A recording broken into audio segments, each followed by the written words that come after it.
All right, what's cracking, everybody? Welcome back to the channel. New video.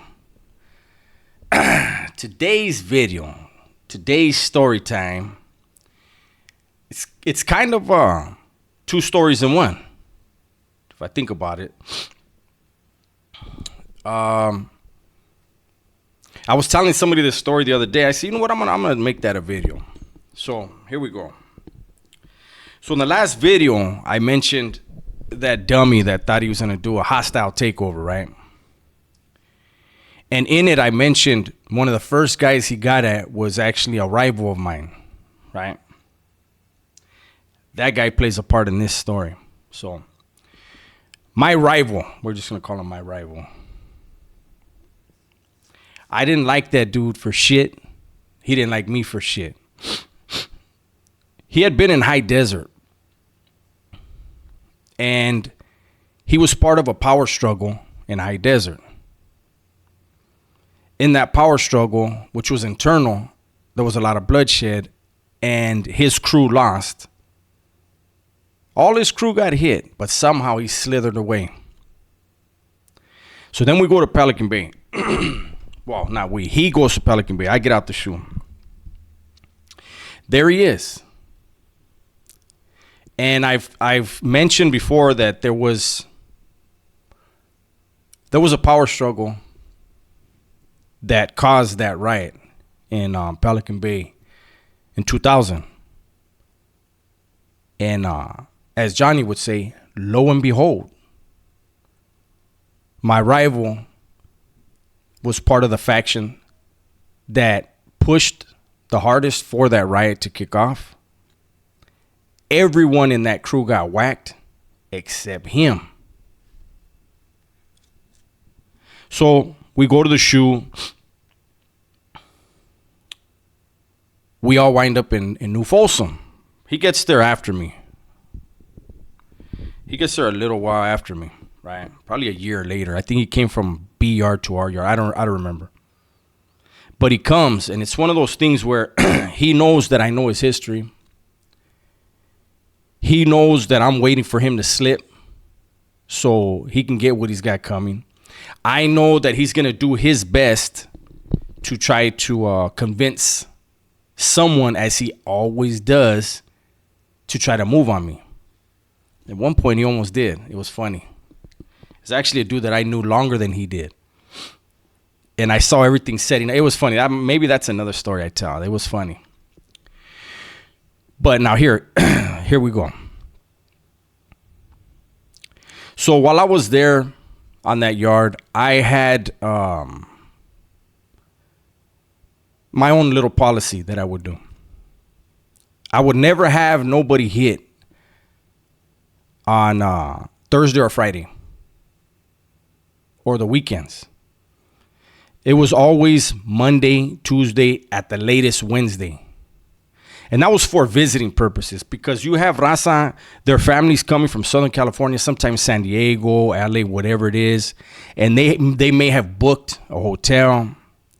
And you can't just let everybody know, hey, Holmes, we're going to do something. So out of respect for people's loved ones, I used to try to make it to where we would try not to interfere. If we hit somebody on a Wednesday, people could have somebody get on the phone, call their family, and tell them, hey, man, we're locked down. You hit somebody on a Friday, it's usually too late, right? So anyways, so my rival was another one of the dope men on the yard. And he comes to me one day. He says, hey, homie, you guys got anything going down this week? I said, we do. He said, is it really hot? I said, nah, why? What's up? And he said, hey, Holmes, do you think we could postpone it? Because my people got to do this. Anyways, he asked me to postpone it so a good-sized clavo could come in and that we would be well compensated for it, for the favor, right? On top of the regular. So I'm like, yeah, Holmes, no problem. So I talked to the fellas and say, hey, Holmes, this vato, and they were like, yeah, fuck it, it's no problem. Vato ain't going nowhere. The target, right? Weekend goes by, Saturday, he tells me, hey, Holmes, fuck, my bad. They're not going to be able to do it this weekend, you know. So the next week, he says, hey, for sure, homie, for sure. We postpone it again. This happened 3 times. Now everybody's mad. See, remember, we don't like this dude. So we're giving him some rope. Some rope to hang himself later, right? And this is what he does.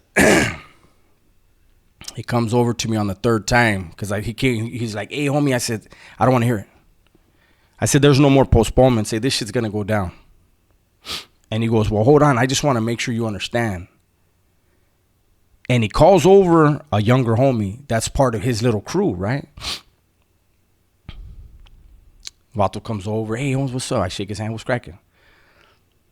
My rival says, hey, Holmes, just so you know, I wasn't the one that was going to bring it in. This Vato was supposed to do it, Holmes. This stupid motherfucker, this and this and that. Why the fuck did... And I'm standing there. And I'm like, how the fuck is he letting this Vato talk to him like that? And then after he was done with all his stupid belligerence, I asked him in front of the younger Vato, I said, why did you bring this Vato over here? He's like, well, I said, hold on. He didn't ask me for nothing. You did. So whatever you got going with him, that's between you two. But you bringing him over here to me like I'm supposed to be mad at him when you ask me for shit. I said, it don't work like that, homeboy. You know that. So he storms off all mad. And I tell his runner, that's your friend? That's how you let your friends treat you? You need to pick better friends, homeboy. And I walked off. So I believe it was within the next day or two, the hit went down on the yard. Boom. We go on lockdown for 2 weeks. We come off lockdown. I have a cell phone. So my rival used to have to borrow my cell phone. Big old dope dealer. Has to use my cell phone. But this Vato, the younger dude, he used to ask me, hey, can I use it? I want to talk to this hyena. I'm still trying to convince her. So we go to yard, and I call him over. I said, come here, homie. What's up with this hyena you're trying to get to run? He's like, oh, she's from Fresno, and she told me she used to run a lot for her homeboys, and I'm trying to get her to run for me, this and this and that. And I go, well, what happened? He said, well, she told me that fucking she's not going to get in the car with people from down south because if something goes bad, this and that. I said, hold up. How are you talking to her, though? And he tells me, right? I said, fool, you're talking to her like you're on the streets, homie. You're in here. You got to finesse it. I said, you got feelings for her? He's like, nah, fuck that. I'm just trying to get. I said, okay. I said, do me a favor, Holmes. Let's do this. Let me rap to this hyena. I said, I'm going to get her to fall in love. But I'm going to have her run for me. And she's going to pull you out for visiting. See, because the thing was, there was so much heat on me at the time that I knew I was going to get snatched up on the next pegada. Next 1 or 2, I was going to get snatched up, right? So he's like, oh, I could see, he's like, all right, but I could see, he's like, damn. But he's telling me, fool, you ain't going to be able to pull her, Holmes. You're not going to be able to convince her. I'm like, homie, just be ready. So I call her. Within a week, I had her convinced that she was my lady. Fuck. It's a cold world, man. And I told her, look, I'm going to need you to do that for me. And she's like, all right, well, send me the visiting form. I said, no, we don't have time for that. I said, you're still going to visit old boy. You know? And she did. That fool, I remember when she came, right? And I had her running like a track star. But I took care of her at the same time. She said she wasn't used to that part. I don't want to get into the details, but I had asked her because, when you're in there and you are moving stuff, you're always looking for different areas. How good is the dope? What's the pricing like? Can it compete with, like I said before, I used to get all my stuff at the Coachella Valley. Best shit in the world when it comes to that, unfortunately. So I said, let me try. And she gave me a price, and I sent double. Told her, buy yourself something.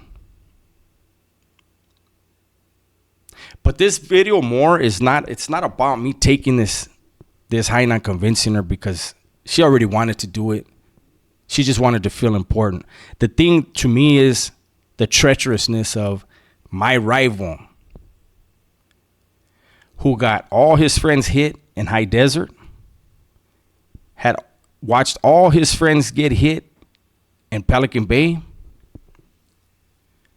and easily tried to throw his friend away under the bus with us in New Folsom. He asked for favors and then threw another guy under the bus.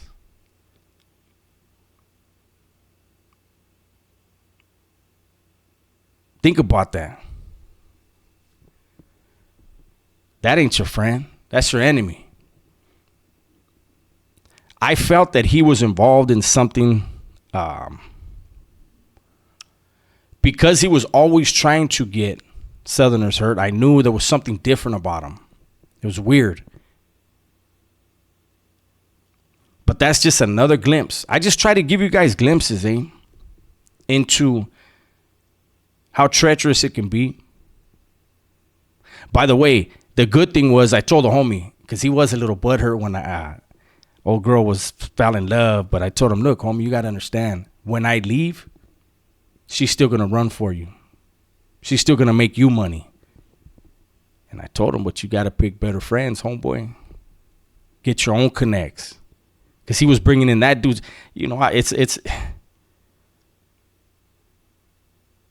a cold world, man. That's what I always try to let you guys know. Give you a glimpse at it.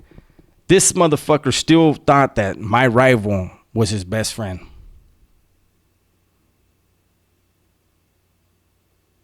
There ain't no friends in there. There's acquaintances. That's why my family trip out on me how it's so easy for me to have people come in and out of my life. It's so easy for me to cut people loose. And I'm like, what do you expect? Look at how I had to live for the majority of my life. Tens of thousands of people came in and out of my life. People that I actually did have love for. They had to get hurt. There's nothing you can do. So you don't attach to people like that. Out here is where you attach to people. Out here is where there's real love. Ain't no love in the streets or behind them walls. With that said, everybody please be safe, be smart, and tell the ones you love that you love them. I'm out.